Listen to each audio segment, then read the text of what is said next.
Hello and welcome to our program Newsroom. We're coming to you live from Islamabad and I'm Sharmeen Ali. A lot of different developments taking place all over the world due to the response to the COVID-19 virus. One of them is a very critical development where over 300 lawmakers worldwide have urged the IMF and the World Bank as well as President Donald Trump to cancel poor countries' debt. Now, this initiative was begun by Senator Bernie Sanders, who is former presidential candidate for this year's US elections, and also by Congresswoman Ilhan Omar.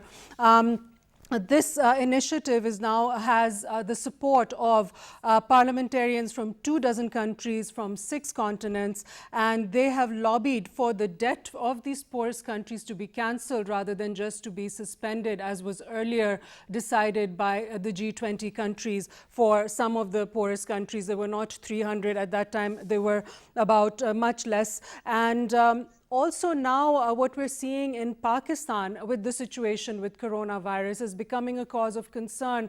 Due to economic reasons, the government of the PTI of Prime Minister Imran Khan decided, in order to ease the troubles of small business owners and workers to earn their pay and wages, they decided to gradually open the shops in Pakistan, all across Pakistan, for a limited number of hours, 5 days a week. And they urged the population to follow SOPs, to observe social distancing and wear masks. However, due to the fact that these SOPs were being completely ignored, there was a sudden surge of cases of COVID-19. In one day, 2,468 new cases came up in Pakistan. This is very alarming. The different provinces, Sindh and Punjab, which were affected the most due to this, have taken different measures. Chief Minister Usman Buzdar has asked officials to go and try and enforce these SOPs in the markets. Meanwhile, the Sindh government has decided to close down and seal off some of those markets in Karachi and other parts of Sindh. So it's an ongoing situation currently developing. We'll be talking about that and what to expect going forward, what needs to be done as well. Some very positive news. Pakistan has retained its position in the Morgan Stanley Capital International Index. This is belying the fears that Pakistan had of being downgraded to the frontier market category, and this is now a May 2020 semi-annual review of the index, and it was announced on Wednesday, and it becomes effective in June 1st. So this is good for Pakistan, as these indexes show how reliable Pakistani stocks are for foreign investors to invest, and we'll be talking about that as well on our program today. To begin our first segment, we're going to be talking about how the IMF, how 300 lawmakers have urged the IMF and World Bank and President Trump to go ahead and waive the debt of the most vulnerable countries in the world. So let's have a discussion about this with our guest today, who we have with us online. We have with us Dr. Farida Faisal, who is an economist. Dr. Farida, thank you for joining us. Thank you, Sharmeen. Dr. Farida, do you think this is this urging of all these lawmakers who've come together to ask the cancellation of debt of the poorest countries in the world, to have their debt actually removed and not just suspended? Because even if they give a 6-month suspension period, as the G20 countries had earlier decided, the countries, the developing countries, are not going to recover from this economic crisis anytime soon. And this debt spiral that developing countries have is never going to end if the debt is not cancelled. Ma'am. You see, debt trap certainly is a very big roadblock in the development of these least developed countries, no doubt. But debt is in itself indicative that the financial management in these countries, unfortunately, has been very poor. So the resources have been siphoned off, and other issues have, taken place. The financial discipline in these countries, it has, led to this situation where these countries are now in debt trap. Having said that, the structural issues are, because of COVID, they are exacerbated. And therefore, at this point in time, I think that some kind of relief needs to be given to these least developed countries so that they can at least come out of this crisis in the short term. But Sharmeen, the point I'm trying to make here is that yes, they do need debt relief in the short run, and particularly to deal with COVID, they do need this kind of debt relief and waiving of the debt altogether rather than just restructuring it. But the core problems, the core financial issues of governance issues will remain. So how these countries are going to stimulate their economies, that remains to be seen. And waiving of debt is not the only solution which will help these economies all the way along. So, Dr. Farida, what else will these economies be needing? Because we know that global supply chains are going to be affected. We know that there's going to be joblessness at the end of this. We also know that even the most developed countries, the richest countries, have a lot of joblessness. America has 30 million people who are jobless right now. The developing countries, how can their vulnerability be eased further? What further measures need to be taken? The rest of the measures these countries will have to take for themselves. So, what this debt relief is going to do, it is going to create the fiscal space where the governments of these countries can then design the kind of stimulus package which is needed for their small and medium enterprises. They will be having the kind of money which can then be given back in the form of direct transfers to the poorest of the poor. So all this needs to be done at the national levels, and there needs to be a kind of a policy which can mitigate the effects of COVID, whereas at the same time ensuring that this COVID problem does not go out of hand. So all that requires funds and good management of the funds as well. So this thing each country will have to do on its own. It needs not only to look at its exports, but at the moment all countries need to look at their local economies and how to stimulate their local economies. That is extremely critical at this time. Right, absolutely. And the local economies of these countries, now developing countries are in this situation particularly because a lot of them have been victims of corruption with their governments, etc. The poorest never actually gets access to those very essential resources. That is going to be an ongoing problem as well. Pakistan has faced this as well. Prime Minister Imran Khan keeps talking about that. It's one of the reasons why our hospitals and healthcare system is not up to mark. How do we combat those inherent problems in these economies? COVID, that these economies, the less developed countries, they were having these problems, and now really the time has run out for these countries to improve their governance systems and to come up with solutions which can strengthen their social safety networks as well as their social sectors, which definitely includes the health sector, but it also includes sectors like education, like sectors like agriculture. There needs to be a rethink in these sectors, how to make them more productive and more useful for for improving the livelihood of the common person in each of these individual economies.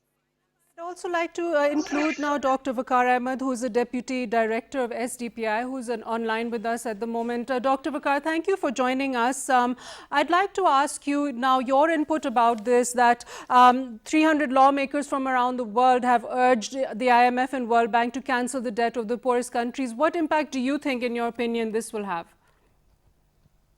Yes, thank you very much.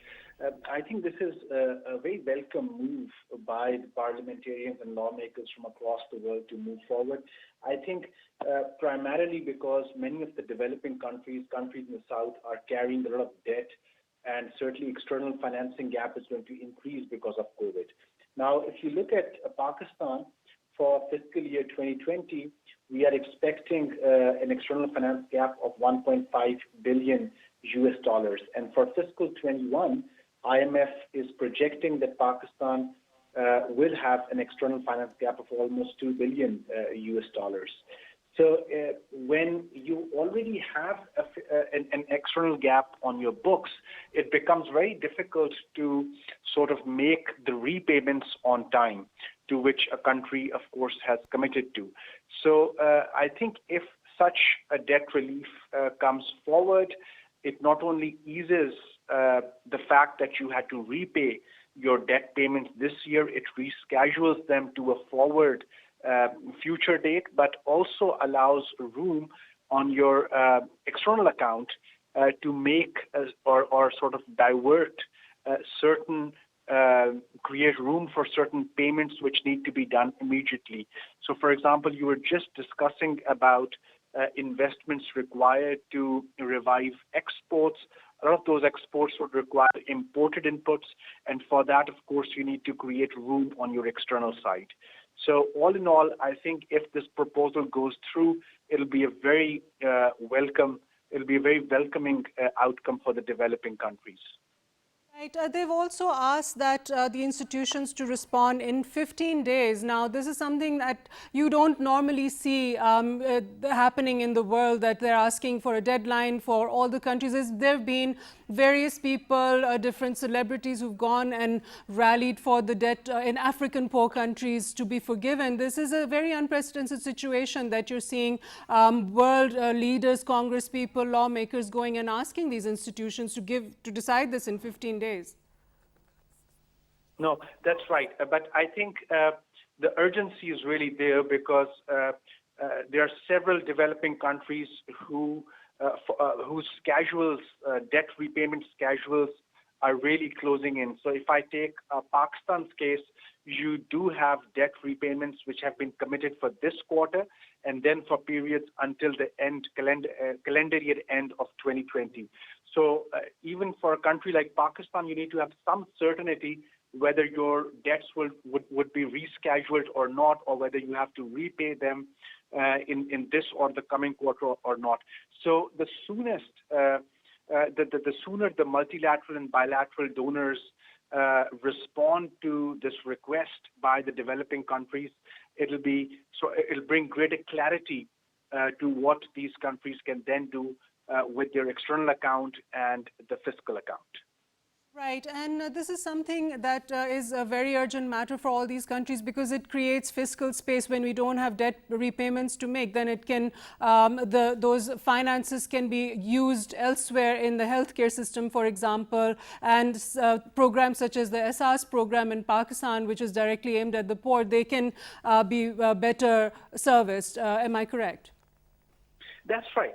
So for example, if you look at the supply side of things, so you do have decent pledges in case of Pakistan. So, for example, IMF's Rapid Finance Instrument Facility will now be allowing Pakistan the use of $1.3 billion US, and some of this can go for fiscal financing as well. Then World Bank has already come in with their pledge of around $2 billion US over the next 15 months. Likewise, there is an emergency assistance being made available by ADB. But having said this, while you will have all this sum to spend on your fiscal needs, healthcare needs, PPE, food security needs, as you rightly pointed out, the question still remains that what does Pakistan do with the upcoming debt repayments? And in that context, your earlier question was important, that some certainty is required on that as well, because some of this debt is actually owed to the same multilateral institutions who are lending to you right now. So if these debts can be sort of rescheduled, you would have greater room to sort of maneuver through this crisis period, because nobody knows the timeline of this crisis. Stay with us online. I'm coming back to Dr. Farida now.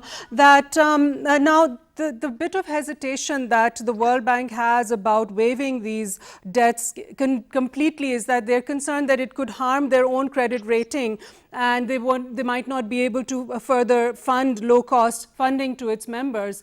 Your comments on that? Actually, Sharmeen, as I think Dr. Vakar was also telling you, the IMF and has particularly and these instruments available in the case of extreme emergencies, which are simply being dispersed at this point, right? So these some of the instruments are already available with the multilateral organizations, but yes, on the whole, I think that it is time that the structure of these international financial institutions also be reviewed and revisited. Because you see, these Bretton Woods institutions, they were created after the World War II. So that is the time it was created. And it was during the 80s and 90s, probably, that they assumed larger roles. So at this time, it must be considered again that how these multinational organizations, they are working, so their modus operandi needs to be given a second thought. It is very important at this time that to consider why these countries, less developed countries, are amassing this kind of debt over and over again, and why this situation cannot be resolved through these multinational organizations. You see, even in the case of Pakistan, it's our 21st program with IMF. So why is it that this, over and over again, the same problems keep arising? Of course, that is a long-term thing. But your question basically asks about the working of these institutions themselves. And you are absolutely right. A rethink needs to take place in these institutions as well, how they are structured. Right. Okay, Dr. Vakar, coming back to you now, I have two questions for you. One of them I'll ask you first about how now the lawmakers they've urged the World Bank and IMF presidents to create trillions of dollars of new special drawing rights. Now, special drawing rights are the currency used by the IMF. What are the chances that this will actually happen? Because this is like akin to printing new money, and it's been opposed by the United States as well. Yes, I think it is still a negotiation phase. There is still a lot of work to be done, whether this is possible or not. But then again, you see, these are unprecedented times. And it is only times like these when you have to create room to go for such kind of out-of-box solutions, if only these are sustainable. Currently, the main issue is that, and of course, you're right about saying that the United States has reservations because the United States has the leading share in IMF as well as several other multilateral organizations as well. But I'm sure that there could be some resistance for other G20 countries as well. Right. And Dr. Vakar, one final question that I wanted to ask you is that what Dr. Farida was just saying, why does this debt cycle keep repeating in developing countries like in Pakistan? Is it due to the way the Bretton Woods institutions function, or is it due to the fact that these countries are facing internal issues with corruption and the debt that we take is not going to where it's supposed to? Places like Turkey have already come out of these debt cycles. Why not Pakistan? No, I think Dr. Saiba is absolutely correct, and this is a huge question mark on our past performance. But why is it that you have a country which has a repeated resort to IMF? This is a recurrent problem. And of course, part of it goes back to the fact that we haven't been doing a large part of thinking around homegrown economic policies. And consequently, of course, you request for external assistance, and those giving you external assistance come up with their own plans, which may or may not work. It's more of an experimentation. But at the same time, let me just add that, of course, we cannot deny the fact that there are structural reforms which haven't been done, and those structural reforms give rise to a lot of domestic as well as external debt. So things around loss-making public sector enterprises or circular debt being carried in our power sector, for example, these are new things. They have been around for certain times. And of course, there hasn't been medium-term certainty of how Pakistan is going to address these structural reforms, due to which debt then keeps on piling. So we are much encouraged that the government is taking some measures in this regard. And I recently read that the new power sector plan actually aims to address some of this external circular debt issue. Now, this is an example. Right. Thank you, Dr. Waqar. Thank you so much for your insights on this topic. And Dr. Farida Faisal, also, thank you for joining us on our program. And now moving on to the next topic, which is the coronavirus cases in Pakistan having surged in one day to 2,468 cases in one day. An increase of that number was very, very alarming. And this is when people emerged into the markets after they reopened, and they reopened for a part of the day up to certain times till 5 p.m., 9 to 5 for 5 days a week. However, the people who came out into the markets, as well as the shopkeepers, did not follow SOPs, which caused this rapid surge in cases. We have online with us Javed Rana, who's a senior journalist. Javed Rana sir, thank you for joining us. And this sudden surge in cases in in one day, 2,500 cases almost. What is your take on this? Javed Rana is with us online. We're just going to speak to him in a second about the rapid surge in COVID-19 cases in Pakistan. In one day, the cases went up by 2,468. And at the moment, the cases in Pakistan stand at 35,788. Sindh and Punjab are the provinces at the moment which have the highest number of cases of coronavirus, and measures are being taken to ease this issue right now, and to prevent these spread of cases after the opening of the shops and all. Javed Rana, are you with us online at the moment? Yes, I am.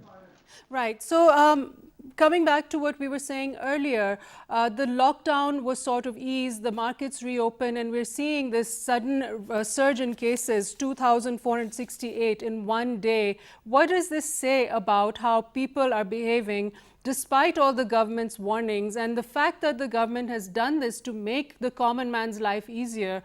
Why is it that we are not following the SOPs that the government has advised? Well, there is a lot of blame game. Unfortunately, people are at the heart of receiving end, and no one is talking their perspective, the public perspective. There is a parallel reality, which is not being reported, which is not being analyzed in Pakistan. Every day we see the scoreboard like a cricket match. The number of the people who tested positive, they are going up. The people who have died, they're going up. But nobody is checking what are the realities. What are the standard procedures which are being followed to enlist these people who are dying of, in fact, natural death, but they are being included in the COVID-19. So I think there are a lot of controversies. Unfortunately, the mainstream media is not reporting. I've spoken with people across the country, particularly in Sindh. They are suggesting that those people who are dying of natural death, they are being included as COVID-19 patient. And that is something which is entirely changing the landscape of policymakers on the basis of which they are making their policies. And then similarly, those people who are testing positive, again, there are complaints that despite the fact that they tested negative subsequently, they are not being discharged from the quarantine center. And very importantly, that most of these private labs, they are testing negative to those who tested positive in official labs. So I think Prime Minister of Pakistan needs to conduct an investigation to know what is happening around. PTI Sindh is blaming the Sindh government that much of the statistics that they have come up with, that is bogus. This is a very serious allegation.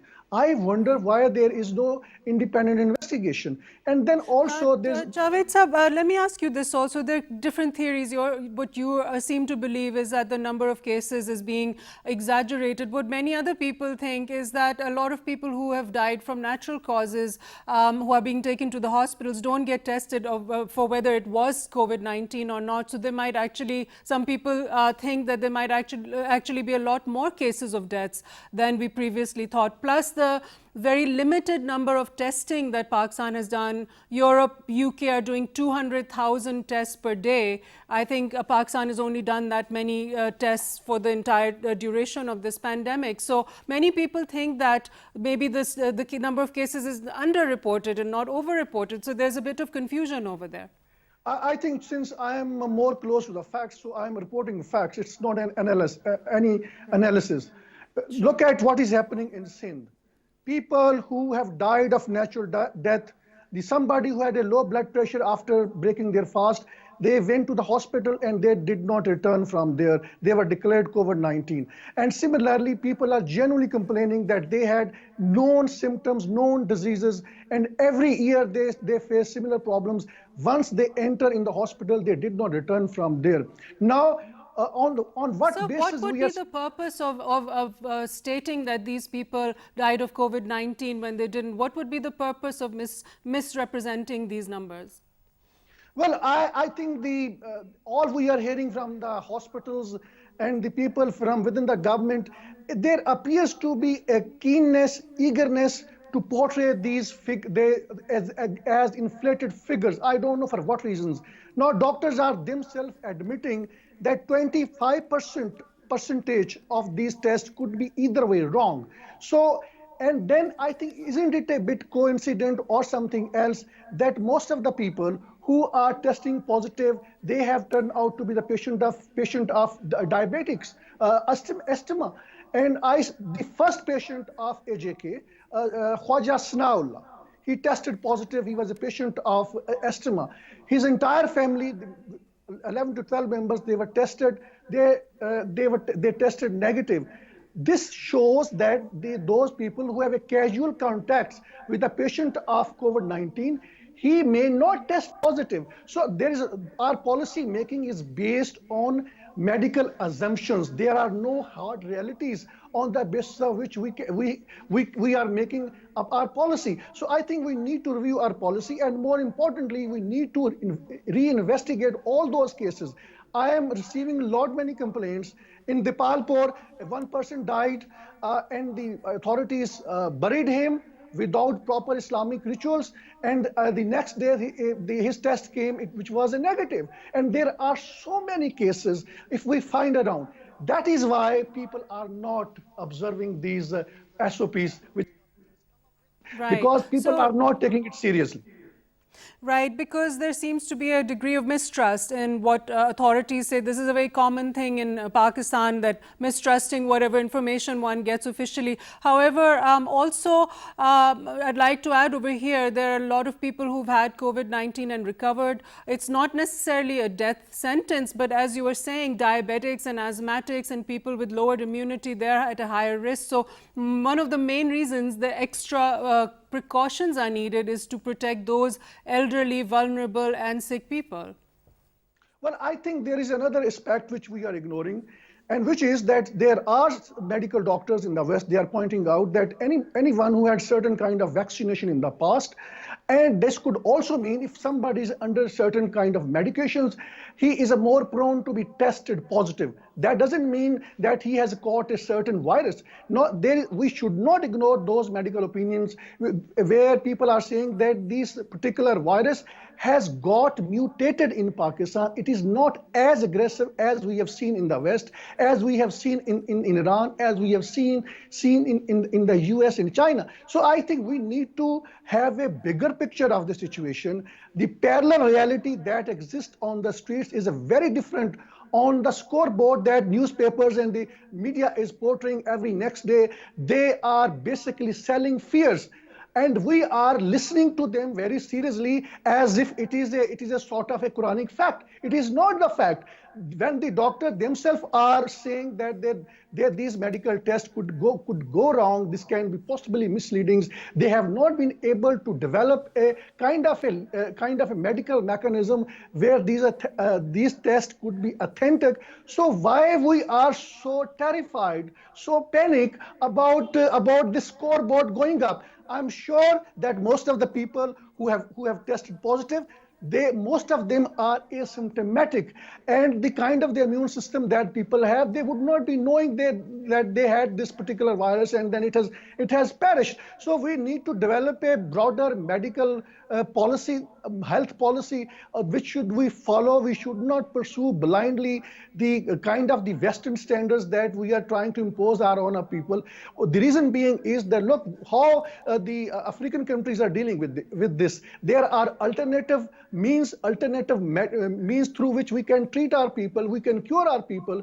But again, we are focusing heavily that we need to wait for next 2 years and keep the entire country locked down until there is a vaccination. Why can't be this virus cured through other medical means? There are traditional medical means, there are herbal medical means. Again, we are not focusing on this because the pharmaceutical companies have their vested interest, and unfortunately there are so many people in Pakistan who are promoting those interests, and we are creating a unnecessary hype. This virus is there, it is a reality. Those who have a sustained exposures like doctors, they are very much vulnerable, and those who have a casual context, they are not vulnerable. Let's see, our Prime Minister met with the facility, he had a casual contact, our Prime Minister tested negative. So that is itself is a big proof that we should not spread this panic, we should not spread this fear unnecessarily. It is destroying our economy. Right from the first day, day one, Prime Minister is saying something else, but it seems that the Prime Minister has been surrounded by those who have a different agenda, and that agenda seems to be the agenda of those pharmaceutical companies. Right. Sir, also now, I mean, if we look at what you're saying, and also what we can also see that coronavirus is not necessarily a death sentence. There are many people who I know who've had it and who've recovered, many of them in the United States, in UK, even in Pakistan. So most of the people are recovering. There's a very small death rate, maybe 1 or 2% at the moment, and which also seems to be even lower in Pakistan. So that is one positive thing. And Asad Umar, he said that the advisor for planning minister, he said that, you know, we have all these deaths every month from car crashes, so that doesn't mean that we should be stopping cars from being on the roads because they're needed for the economy. And also when you look at influenza, that kills a large number of people every year as well.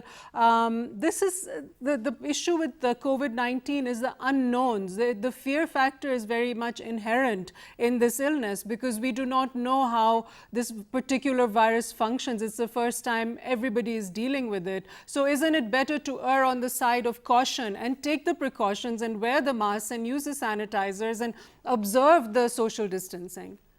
I think that is another reality. We need to have a moderate precautions in a manner that our economy is there. The cycle of the economy goes on, and the cycle of the economy is not brought to the grinding halt. It's something which many people, unfortunately, in Pakistan, they are projecting this as a panic, as a fear. I think that will bring our economy to the grinding halt.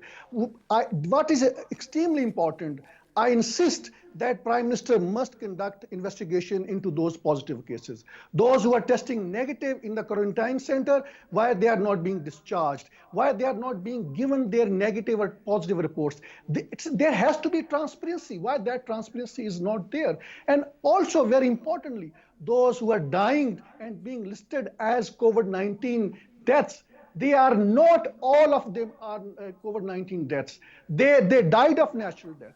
I have come across some of these cases, and I have fairly good idea that there are manipulations in our statistics which are being manipulated to do what? Whose vested interest is there? Is it out of pure some sort of ignorance, or somebody has an agenda?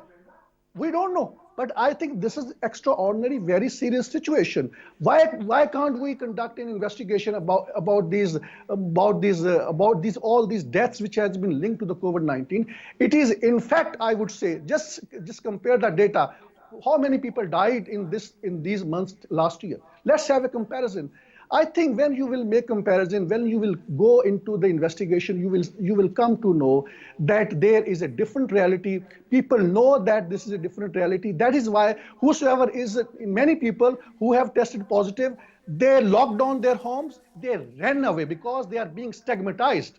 So you see, and also there is another factor. People are not scared of going to the hospitals. They know if they go to the hospital, their dear ones may not return from there, and Yes. the administration would conduct their burial. That kind of perception exists. So when that kind of perception exists, you tell me why people would follow government's SOPs. It's quite clear. Right. Thank you so much, Javed Rana, for joining us on our program. That's a senior journalist who's seeing the situation right there on the ground, and his views about what's happening with the coronavirus situation in Pakistan. We also have now with us Dr. Beena Akram, who's a social analyst. Thank you for joining us online. Thank you so very much for having me here. Hello, Okay. everybody. I would just like to get to the exact problem that Pakistan is facing, whatever the number of cases are. Some people are saying they're underreported, some are saying they're overreported. However, the government is trying to ease the economy, open up shops so that people's work and business and livelihood is not affected. It's a very, very tough situation for a lot of people out there.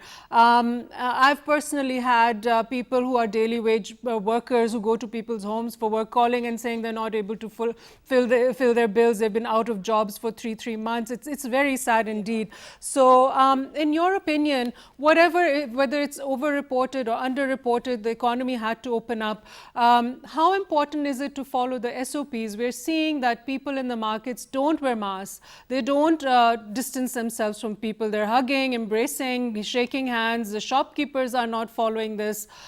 Your take on this, please.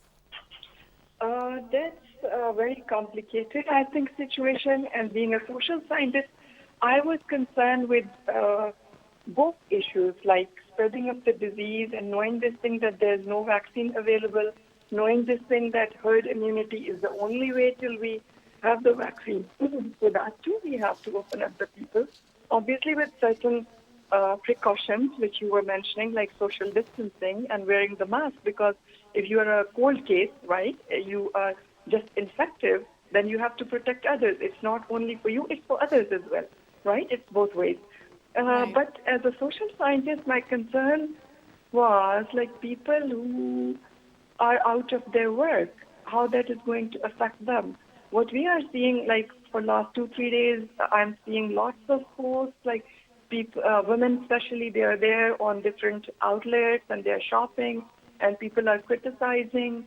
Yeah, I understand that this frenzy should not have been there. There should have been some protocols, and business community should have been cooperating with government if we have laid some SOPs, right, opening up the businesses. But Right. the point is that they had to open up at certain point. Without herd immunity, there is nothing we can do, either vaccine or herd immunity. And on Right. the other We're hand, we also cannot hearing let the that people die. 1 out of 4 families in Pakistan has reduced their food intake, because they're not able to get by due to this lockdown. They don't have enough money. We already have a malnutrition problem, stunting problem in our children. It's very, very tragic, and definitely people like us cannot understand the gravity of what a lot of these people are facing. So the Prime Minister really had no choice but to allow economic activity to begin again. It's very, very true. We don't have to measure this in terms of number of deaths we are having because people are out of the jobs or daily wagers who are not getting the food on the table at the end of the day. It has a long-term effect. Like how many people are going to starve and they are going to die? Probably not statistically much important. But how these kids are going to be affected, how the youngsters have to be affected, how the old population is going to be affected. So this is not like 1 month or 1 week or 1 day. This is going to be a long-term effect. And I think we were to open. I am in close contact with many of the countries where we have this lockdown, and initially they started that, and people from inside, because they were here and now they are back, and I am constantly in touch with them. And their countries are paying from their pocket, right? Their treasurers have been paying for the provisions of people. And for how long they can sustain on that, they cannot. Their death rates are quite high, right? Their families are already suffering a lot because of the lockdowns. And actually for Corona, there is no one model.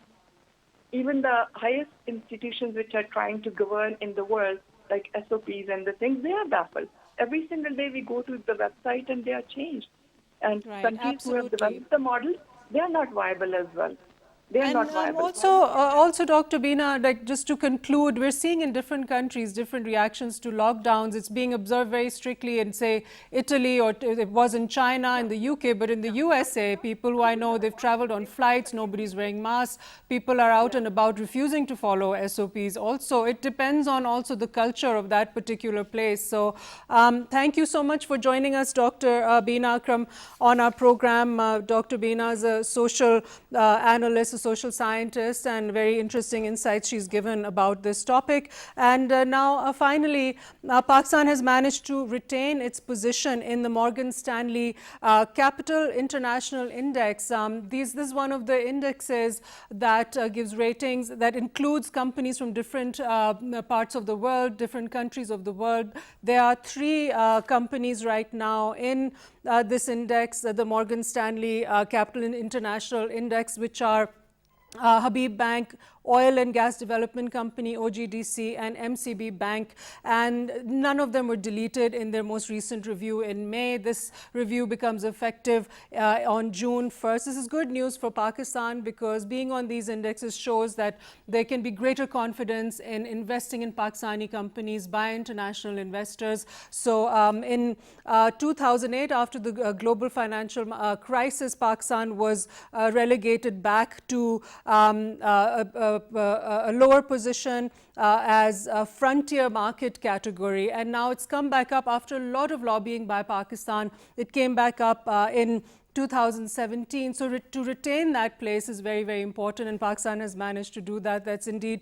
very good news for our stocks and for the Pakistani market as well. So that brings us to the conclusion of our program. That's all the time we have for today's show. Thank you so much for watching Newsroom, and we will see you next time at the same time. That's bye-bye from now from me, Sharmeen Ali, and from our team at Newsroom.